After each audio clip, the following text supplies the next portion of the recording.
Hey guys, welcome back to Robo. Hope you guys are doing well and staying safe. And today in this video what we're going to talk about is how to configure your Raspberry Pi to be able to be used on your laptop through an application called Putty. We're going to tell you all about it and how to go about the process of configuring your Putty and your Raspberry Pi. So let's get started.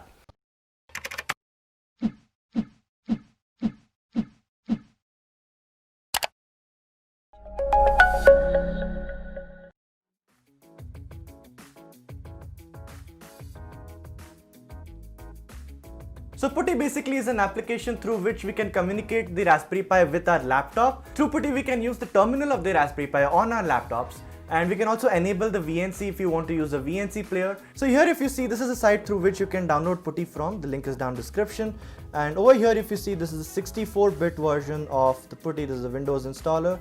And I'm just going to click on this and it will directly download Putty. You can download according to the version of Windows that you have installed. Mine is a 64-bit version, so I'm downloading that. Once it's downloaded, just install it. It's a standard process and we'll move ahead to the next step. Oh, also, if you haven't downloaded the Raspberry Pi OS, you have to download that. It was known as Raspbian OS before. Just download Raspberry Pi OS from their site. And after downloading it, you have to etch that OS into your SD card. If you don't know how to do it, we have made an entire video on how to use the Raspberry Pi in headless mode through your laptop and everything.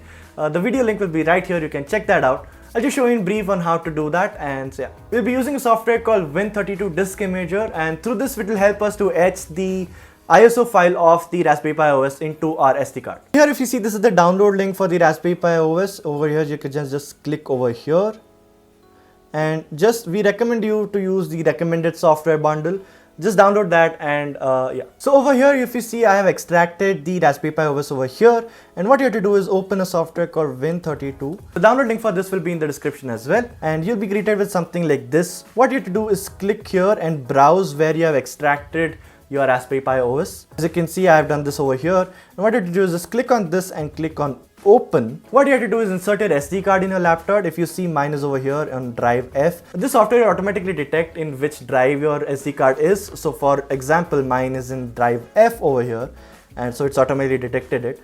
And all you have to do is, after you've opened this thing, all you have to do is just click on the write, and it will write your Raspberry Pi OS into your SD card. So the next thing after this, what you have to do is create an SSH file. What this is going to do is help our Putty to be communicating with the Raspberry Pi, and I'll show you how to create that SSH file into your SD card. So here we go. So what you have to do is just going to boot. If you see, my SD card is of a 16 GB one, but it has converted it into a 252 MB one because that is now the complete OS of the Raspberry Pi, and it can't be used as an SD card properly. So it's just converted it into the Raspberry Pi OS. And so what you have to do is just enter this, and over here just right click and click on new, and just create a new text document and name it as SSH. Make sure that it's capital. The next important thing that you have to do is make sure that all the files extensions are seen.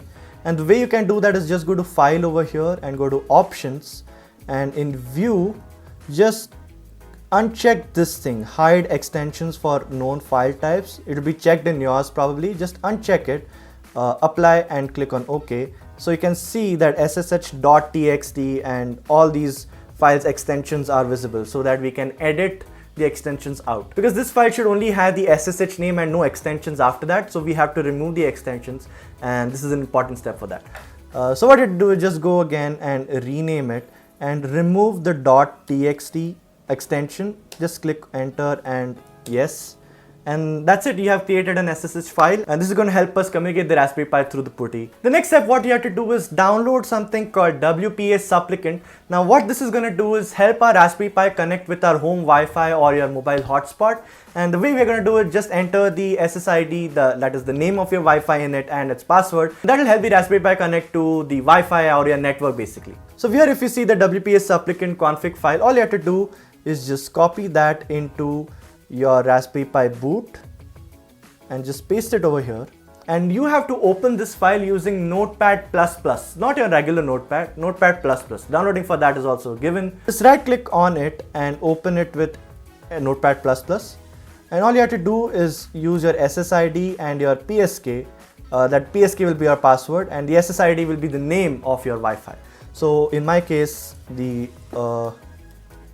I'll be entering the SSID as such and the password as well. The next thing what you have to do is go to edit, go to EOL conversion and make sure that Unix is selected, because this is the way this will be communicating with the Raspberry Pi. Like the Raspberry Pi will know that it has to read this, and this is the network ID and the password to be connecting to the Wi-Fi. So make sure that Unix is selected. In my case it is, that's why it's not highlighted. In your case also maybe it will be, but just make sure that it is. Now that it is, just click on file and click on save and just exit that. And that's it, you're ready to insert your SD card into your Raspberry Pi. And the next step will be configuring your PuTTY, and we'll show you how to do that.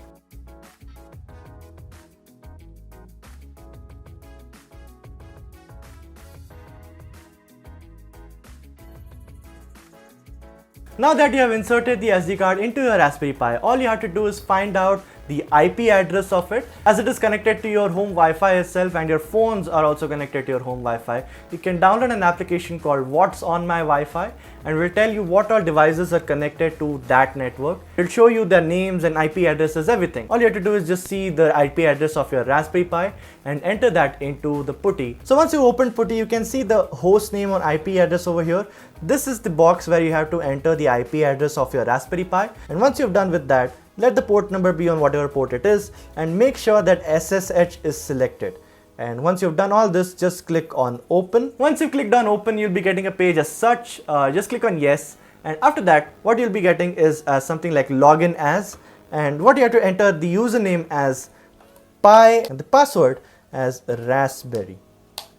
And once you've done that, this is your Raspberry Pi terminal. You can operate your Raspberry Pi through this. This is the terminal. If you don't want the VNC process later, this is it. That's the video. But if you want the VNC process, all you have to do is follow these steps. So if you want the VNC viewer as well and not just the terminal, this is what you do. Over here, what you type is sudo space raspi -config. Just click on enter. You'll be greeted with this page. And what you have to do is just locate yourself to interfacing options, click enter, go to VNC. You'll be getting a dialog box such as would you like the VNC server to be enabled, and just click on yes. And okay, and that's it. Your VNC is available. Just enter the IP address of your Raspberry Pi in your VNC and you will be able to run your Raspberry Pi without a monitor. But if you don't want to enable VNC and everything of that sort, you can just use PuTTY as your Raspberry Pi terminal and just do your tasks like that over there. And yeah, and that's it. That's how you configure your Raspberry Pi to be used on your laptops through the PuTTY application and VNC. If you found this video helpful, leave it a like, share it with your friends, let them know how to use your Raspberry Pi on their laptops. Also, we have spent some time scheduling our upload, so we are coming up with a lot of projects, so subscribe for that and comment down below what other type of videos would you want to see from us. And that's it. Thank you so much for watching. We'll see you next time.